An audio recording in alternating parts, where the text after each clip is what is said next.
Elvis Presley, Paul McCartney, and the 1960s cultural false flag. I'm Jeffrey Daugherty, the Christian Whistleblower, and I'll be right back with more.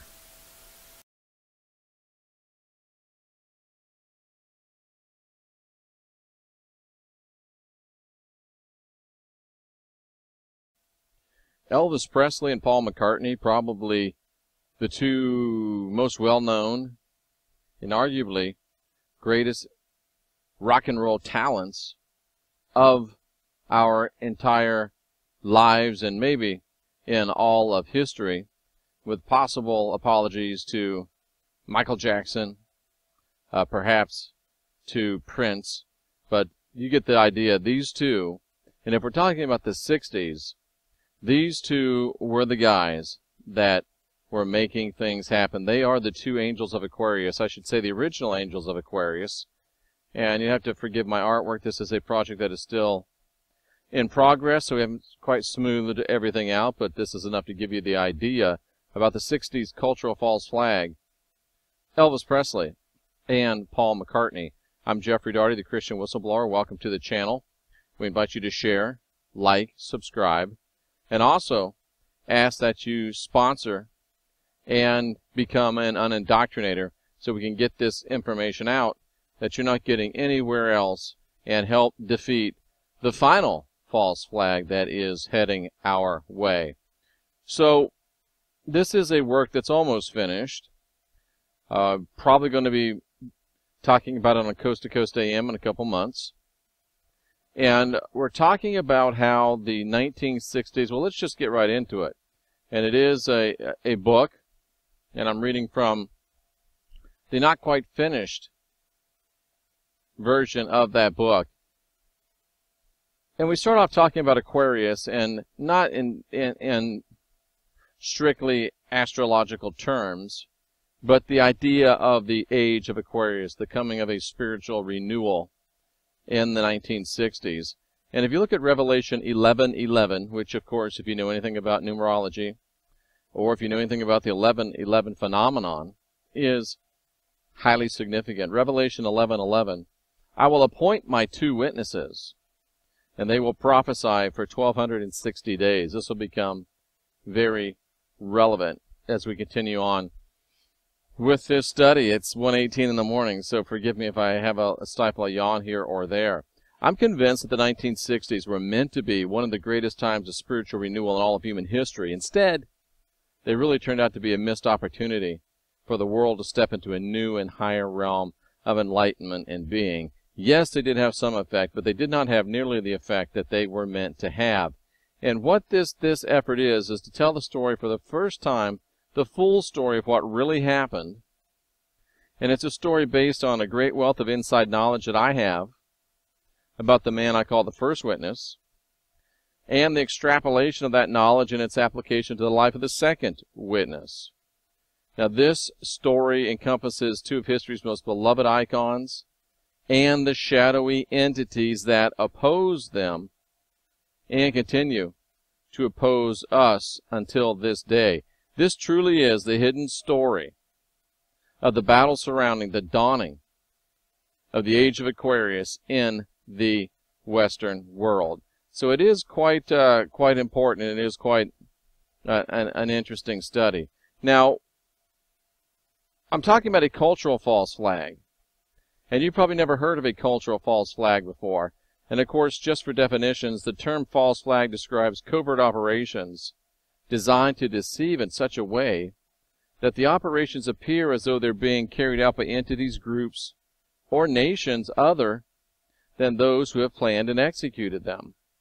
Historically, the term false flag has its origins in naval warfare, where the use of a flag other than the belligerent's true battle flag as a ruse de guerre before engaging the enemy has long been accepted. So if they were from France, they might run an English Union Jack and fool somebody. If they were pirates, they might have a flag of a nation. But operations carried out during peacetime by civilian organizations, as well as covert agencies, can, by extension, also be called false flag operations, if they seek to hide the real organization behind an operation. That's a false flag in Wikipedia. Now, to my knowledge, the term false flag has never been applied to a cultural event. Yet, it's my assertion in this work that an organized and carefully planned agenda unfolded upon an unsuspecting public from the mid to late 1960s, and that this nefarious orchestration can most accurately be described as a cultural false flag. What was done certainly meets every definition of the term. They were covert operations. They were designed to deceive in such a way that the operations would appear as they were being carried out by others than those who actually planned and executed them. Such operations were demonstrably waged against specific private citizens who were influential enough to cause tremendous sea changes in the attitudes and actions of great numbers and the general populace of the world's two greatest democratic nations, namely the United States of America and, of course, England. Now, both operations were carried out during peacetime by both paragovernmental and civilian organizations, as well as covert governmental agencies. And by extension, they must be termed false flags because they sought to hide the real organizations behind these operations. And the aim of the cultural false flag was to prevent a mass cultural awakening that was both social and spiritual in nature. The cultural false flag of the 1960s was designed to prevent the dawning of the age of Aquarius in the Western world. So we're talking about agencies belligerent to the spiritual evolution and advancement of humanity, binding together very specifically against two great agents of that effort. So again, let's take a quick look at this. When we think of the dawning of the age of Aquarius, we automatically think about sex, drugs, and rock and roll, right, of the 1960s. And while that time is the focus of this book, it is important to understand that the party started long before then. A lot of people laid the earlier foundations. And we have to look at people like Madame Helena Petrovna Blavatsky. She, of course, started the Theosophical Society and could rightly be considered the mother of the New Age. And it's interesting that the Theosophical Society kind of reads like a manifesto of New Age thought, to form a nucleus of the universal brotherhood of humanity, without distinction of race, creed, sex, caste, or color. Encourage to study comparative religion. Investigate the unexplained laws of nature. And those ideas are the very bedrock of the attempted spiritual renewal and calls for social change in the 1960s. Edgar Cayce was also a man termed the sleeping prophet. He's the most well-researched and well-documented psychic in all of history. Of Cayce, Wikipedia says, some consider him the true founder of the New Age and a principal source of its most characteristic beliefs. And he was also a devotee of Scripture, by the way.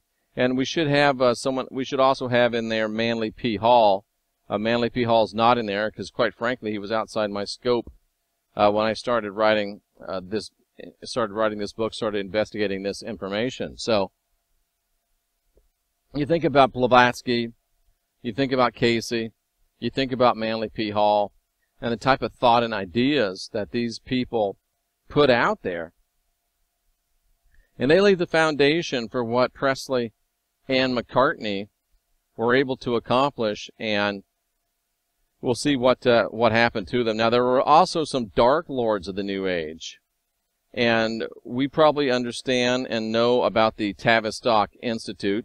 Many of you understand who they are.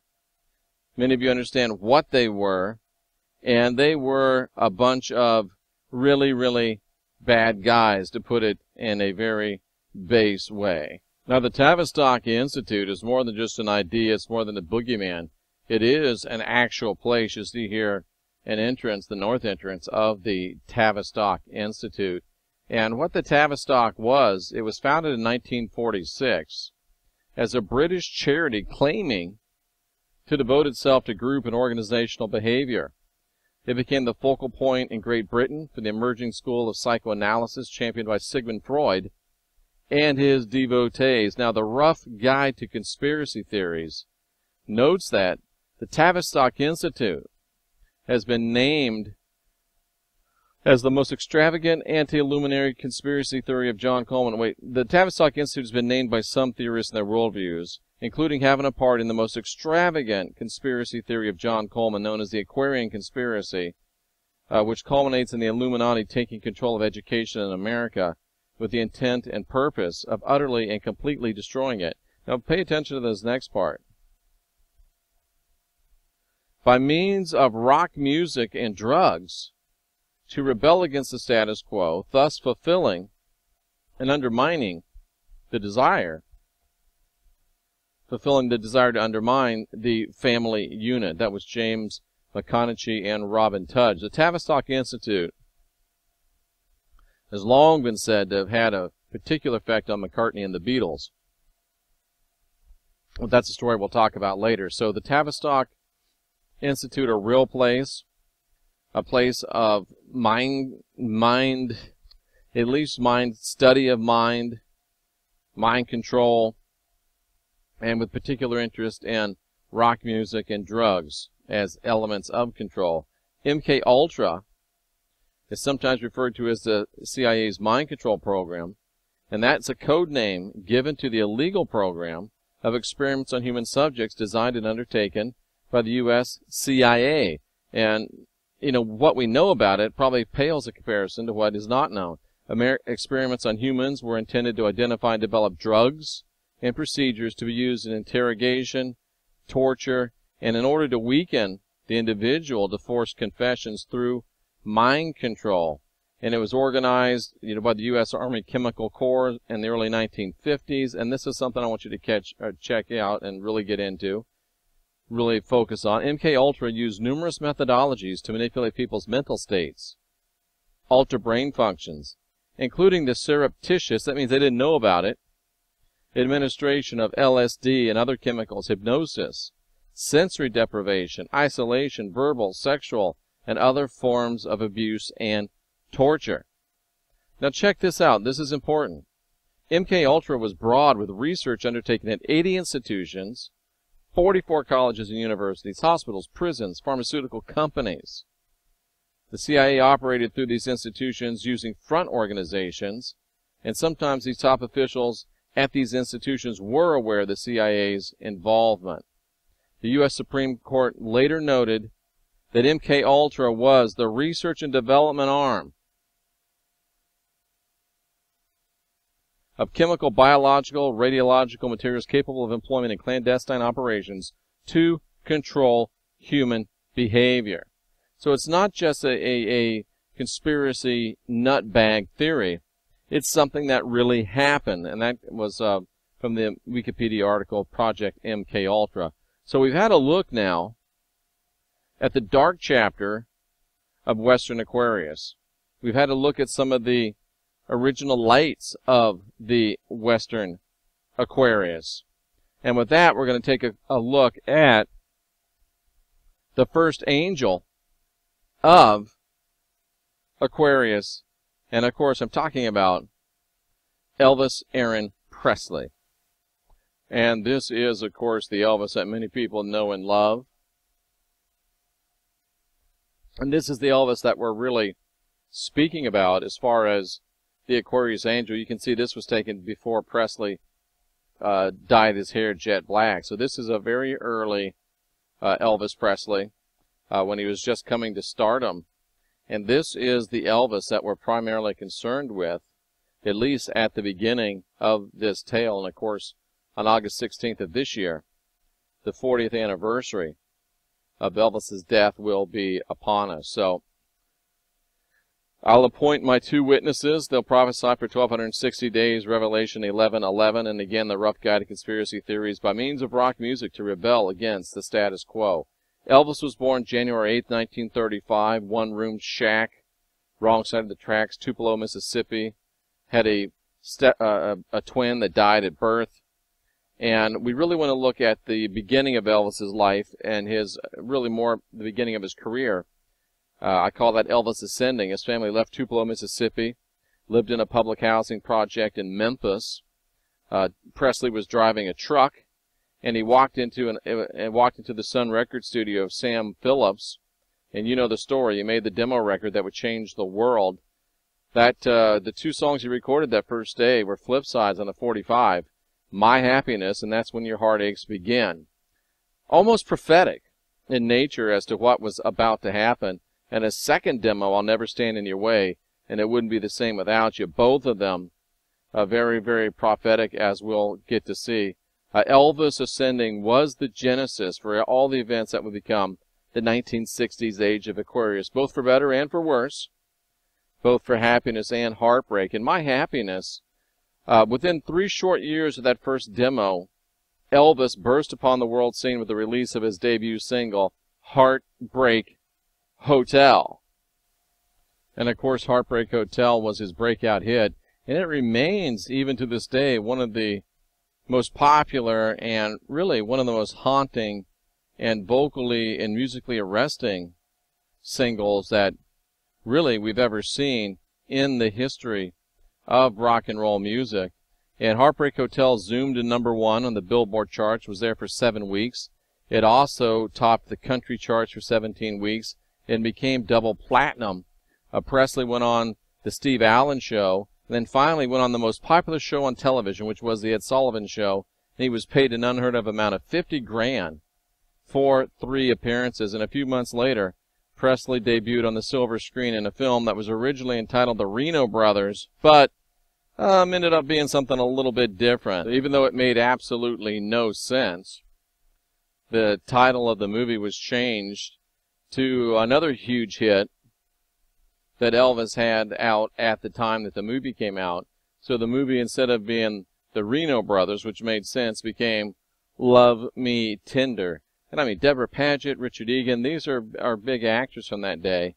And Mr. Rock and Roll in the story, he was born to play. I don't know about that, but it was his first movie, and it made him an unabashed, unquestioned superstar. And again, they changed it to Love Me Tender, even though it made no sense at all. 1956 ended with Elvis placing more records in the top 100 than any other artist in a single year since records were first charted. A Wall Street Journal article documented that in 1956, Elvis made $22 million in record sales alone. Do you think he was having a cultural impact or not? Absolutely he was. And part of the Theosophical Society of their mandate was to form a nucleus of universal brotherhood without distinction of race, creed, sex, caste, or color. And on the cultural scene, Presley's impact was fantastic, and he began really the first dismantling of the regimented wall of separation between whites and blacks in America. His music transcended color. His music was it crossed all lines, and it probably was the first time in American history that we actually considered the idea of color blindness. Elvis's music was a powerful force for advancing the lofty ideals of Blavatsky into an everyday reality. And if you doubt this, Sam Phillips, the guy who, discovered Elvis, says that he originally liked Elvis because he was a white man that sounded colored. It may well have been that the music of Elvis Presley was what first encouraged American society to look beyond the color of a man's skin and into the content of his character. And it probably was this which first caused Elvis to come into the crosshairs of the New Age. Again, the Theosophical Society says, let's investigate the unexplained laws of nature and the powers latent in man. And in addition to changing the established idea of racial separation, Elvis was stirring up the pots of individualism and repressed sexuality in the country, shaking, gyrations, you know the story. He never did it on purpose. It was never choreographed. I've talked to many of his friends. It was all quite natural. But he was having tremendous effects on young people. He was unintentionally a catalyst for breaking out of long-established societal norms, and he was the lovable rebel. He was kind, generous, polite, but yet at the same time, he was really stirring things up, and it was Ed Sullivan that said, I want to say to the country that Elvis Presley is a real decent, fine boy, and wherever you go, Elvis, we want to say we've never had a pleasanter experience on our show with a big name than we've had with you. So let's have a tremendous hand for a very nice person. I should have played that clip. But Elvis led the country out of the Ozzie and Harriet culture and into a new beginning of self-confidence, individual expression, and fulfillment. And this really was the beginning of the dawn of the age of Aquarius in the United States, and landed him directly, squarely in the crosshairs of the lords of the New Age. Okay, that's going to bring us to the end of our part one on the Elvis and Paul, Angels of Aquarius, 1960s cultural false flag. Make sure you come back tomorrow where we'll pick up. And there's probably going to be 5, 6 parts of this, at least probably 4, because we're going to look tomorrow at the continued meteoric rise of Elvis, his time in the Army, and when he really comes under the crosshairs of MKUltra and Tavistock mind control, what form it took, what happened, and then we'll begin to move into Paul McCartney and how these things all tie together. I'm Jeffrey Daugherty, the Christian Whistleblower, helping you unwind your mind, unindoctrinate yourself, and encouraging you to be your own guru, guide your own spirit, master your own ascension. And hey, let's be excellent to each other.